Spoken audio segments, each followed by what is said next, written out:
Hello student, how are you? Welcome to the our YouTube channel web physics point. तो student, जैसा कि हम लोग पिछले वीडियो में electric flux, electric dipole, Gauss's surface etc इस सभी टॉपिक्स को कवर हम कर चुके हैं और आज का जो हमारा टॉपिक होने जा रहा है उसको हम राइट डाउन कर चुके हैं और कुछ थ्योरी के रूप में जो था उसको हम राइट डाउन कर चुके हैं ताकि आप लोग का समय ज़्यादा इन्वेस्ट ना हो। ओके, चलिए हम इसको समझाने का प्रयास करेंगे। क्या करें? Deduce Coulomb's law from Gauss's theorem, यानी गाउसियस थ्योरम का यूज करके हमको क्या फाइंड करना है? कूलॉम्स लॉ को फाइंड करना है। ठीक, तो क्या हम किए हैं इसमें थोड़ा समझिएगा कि एक गाउसियस सरफेस हम लिए हैं जिसको एस बोलते हैं। ये जो हमारा स्फीयर टाइप के आपको दिख रहा है ये हमारा गाउसियस सरफेस है। क्या है? गाउसियस सरफेस। ठीक, और क्या लिए? इसके सेंटर में एक पॉइंट ओ लिए हैं और इस सेंटर पर ओ पर जो हमारा है प्लस क्यू चार्ज अवेलेबल है। क्या है? प्लस क्यू चार्ज अवेलेबल है। और हम लोग जानते हैं कि प्लस चार्ज जो होता है किसी सेंटर से बाहर की ओर निर्गत होता है, बाहर की ओर निकलता है। ठीक, तो यह क्यू चार्ज बाहर की ओर निकल रहा है तो जिस पॉइंट पर इसका निकलने का अंतिम समय था, कहने का तात्पर्य यह है कि यह गॉसियन सरफेस का पर जैसे ही यह छोड़ता है उस जगह पर एक पॉइंट से होकर के यह निकलता है। किससे निकलता है? पॉइंट से। पॉइंट कहने का मतलब कि स्फेयर से जब भी कोई चार्ज निकलता है तो किसी एक पॉइंट से निकलता है, न कि हर एक पॉइंट से। ओके, तो वही पॉइंट को हम पी माने हैं और इसका जो है इलेक्ट्रिक फील्ड इंटेंसिटी जो है ई है और इस स्मॉल पॉइंट के लिए एरिया जो हमारा डी एस है और ओ और पी के बीच की दूरी आर है। चलिए, इसको तो हम ऐसे समझ गए, लेकिन थोड़ा जो हम लिखें उसके अकॉर्डिंग अगर समझते हैं तो अच्छी तरह से हमको समझ में आएगा। कैसे आएगा समझते हैं। क्या लिखें कि let O be the centre of Gaussian surface. O जो हमारा है इस गाउसियन सरफेस का सेंटर है। और क्या है? P V the centre of small sphere. ये पी जो है हमारा स्मॉल सेंटर का स्फेयर है। स्मॉल सेंटर का स्फेयर कहने का मतलब कि यहाँ इस हमारा क्या बनेगा? एक बिंदु का स्फेयर होगा, बिंदु भी स्फेयर टाइप का होगा और उसमें भी एक हमारा सेंटर होगा जो पॉइंट पी हमारा है। ओके, फिर क्या करें? Now the dielectric field intensity E, और डाई इलेक्ट्रिक फील्ड इंटेंसिटी हमारा ई है placed of that point P. क्या कर रहा है? Placed of that point P. और यह इलेक्ट्रिक फील्ड इंटेंसिटी किस पॉइंट के लिए है? पी के लिए है और यह इस पॉइंट से इस डायरेक्शन में निकल रहा है। ठीक, और क्या कर रहा है? So the angle between E and D S, और हमारा डी एस भी इस डायरेक्शन में है, सेम डायरेक्शन में। तो हमारा कह रहा है कि ई और डी एस के बीच में जो एंगल बनेगा उससे हम क्या फाइंड कर सकते हैं? In this way the electric field lines passes through ds is phi is equal to e dot ds। ठीक, ई डॉट डी एस। इसको कैसे किए समझ में आइएगा।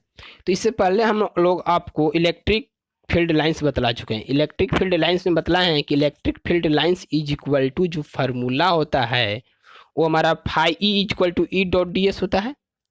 तो डॉट प्रोडक्ट है तो इसको कॉस के रूप में लिख सकते हैं, फाई का फाई एज वेल एज और ई का ई लिख दिए और डॉट प्रोडक्ट हट गया तो डी एस के साथ कॉस थीटा आ गया। आप लोगों को थोड़ा प्रॉब्लम हो रहा होगा, ठीक है कॉस थीटा आ गया, थीटा का वैल्यू आप कहाँ से लीजिएगा?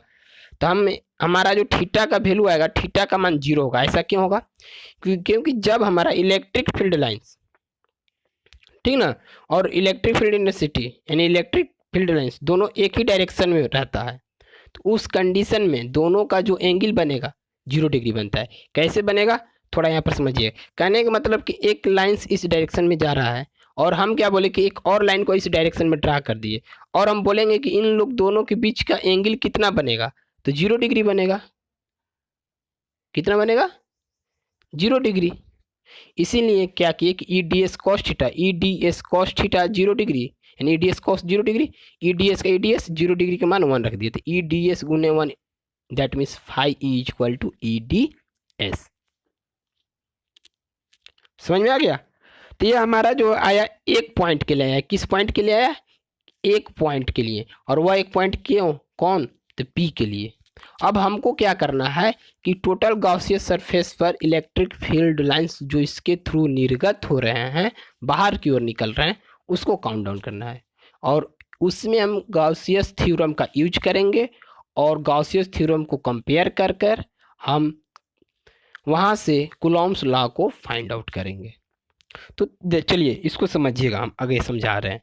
जैसा कि हम लोग देख पा रहे हैं, लिखा है कि now the total electric flux, क्या कर रहा है, now the total electric flux passes through Gaussian surface, यानी टोटल इलेक्ट्रिक फ्लक्स इस गॉसियन सरफेस से पास होगा।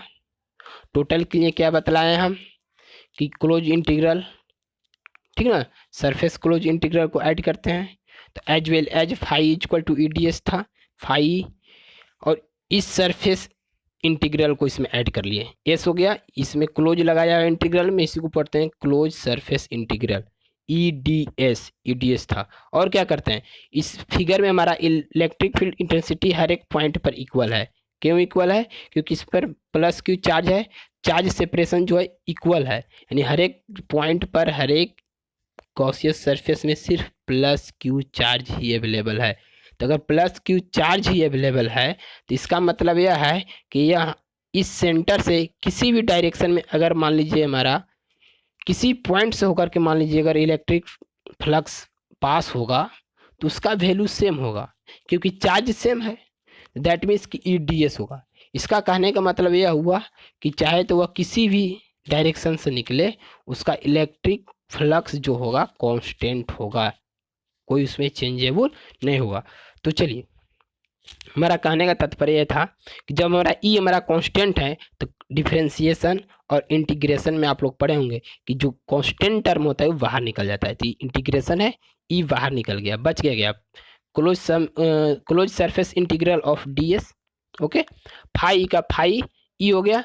और क्या हम बतलाए थे कि जब सरफेस इंटीग्रल या इंटीग्रल और डिफरेंशिएशन दोनों रहता है तो दोनों कैंसिल हो जाता है, तो हमारा क्या बच गया, एस सरफेस। और surface is equal to formula क्या होता है, सरफेस किस चीज़ का यहाँ पर लेंगे, तो हम लेंगे यहाँ पर सरफेस जो लेंगे स्फेयर का लेंगे, किस चीज़ का लेंगे, स्फेयर का। तो स्फेयर का क्यों लेंगे, क्योंकि हमारा जो गॉसियन सरफेस है लाइक दैट स्फेयर है, और उस पॉइंट पर भी स्फेयर बन रहा था, ठीक। तो फाई का फाई और सरफेस इसका क्या हो जाएगा, ई का ई 4πr², क्योंकि स्फेयर का एरिया क्या होता है 4πr²। और क्या लिख सकते हैं, और हम लोग जानते हैं कि but phi E is equal to Q by epsilon naught, Gaussian theorem, Gauss's theorem में हम लोग पढ़ चुके हैं, ठीक ना। तो यहाँ आप लोग को कोई प्रॉब्लम नहीं हुआ होगा, phi E is equal to Q by epsilon naught होता है। अब क्या करेंगे कि इन लोग इस फाई ई का वैल्यू इस फाई ई के जगह पर रखेंगे और इन लोग दोनों में कंपेयर करेंगे, तो क्या लिखेंगे, सो इस फाई की जगह पर इस वैल्यू को रख दिए क्यू बाई एप्सिलॉन नॉट को is equal to E into 4πr² as well as लिख दिए। और हम लोग क्या जानते हैं कि we know that E is equal to Q by 4π into 1/r² होता है। ऐसा हम लोग पिछले वाले वीडियो में देखिएगा प्रूफ करा चुके हैं, यानी कि ई बराबर इतना होता है, तो इतने वैल्यू को हम ई लिख सकते हैं, कोई दिक्कत नहीं। अब हम क्या करेंगे, इसमें ढूंढेंगे कि उतना वैल्यू है कि नहीं है, और कोई दिक्कत नहीं। चलिए और आगे बढ़ते हैं, क्या लिख सकते हैं, but electric field intensity is, क्या इलेक्ट्रिक फील्ड इंटेंसिटी होता है, तो हम लोग पढ़े हैं कि electric field intensity is equal to F by Q naught होता है,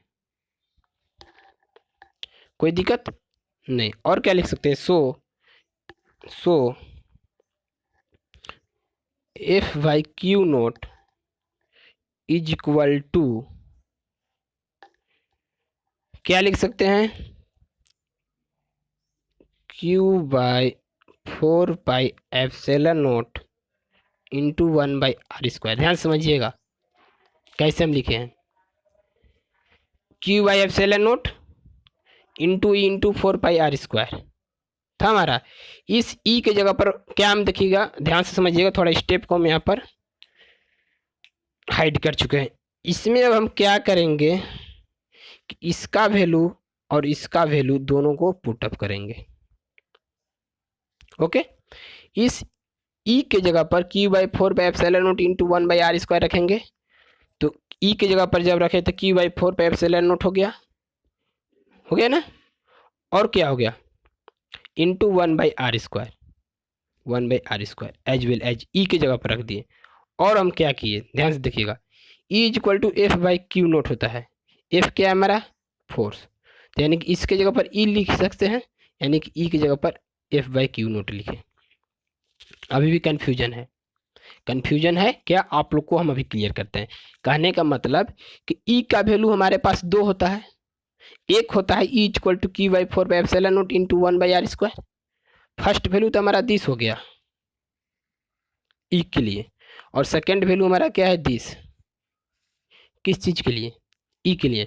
अब क्या करेंगे, दोनों को कंपेयर करेंगे, तो इस E की जगह पर F/Q0 को वैल्यू रख दिए और इस E का वैल्यू को यहाँ पर इसको रख दिए। अब इसे हम कंपेयर जब करेंगे तो कंपेयर करने पर हमको क्या प्राप्त होगा उसको ध्यान से देखिएगा। तो जब इसको हम कंपेयर करेंगे तो हमारा जो रिजल्ट आएगा वो ये आएगा कि F = 1/4πε0 × Q0/r², जो कि यही हमारा कूलॉम्स लॉ होता है। क्या होता है, कूलॉम्स लॉ।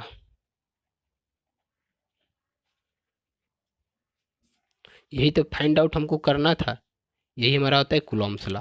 तो आप लोगों को कैसे लिख दिए प्रॉब्लम होगा, चलिए हम उसको समझाते हैं कैसे लिख दिए। हम क्या किए कि क्रॉस मल्टीप्लिकेशन कर दिए, यहाँ पर F/4πε0 × r² हो जाता और Q0 × 1।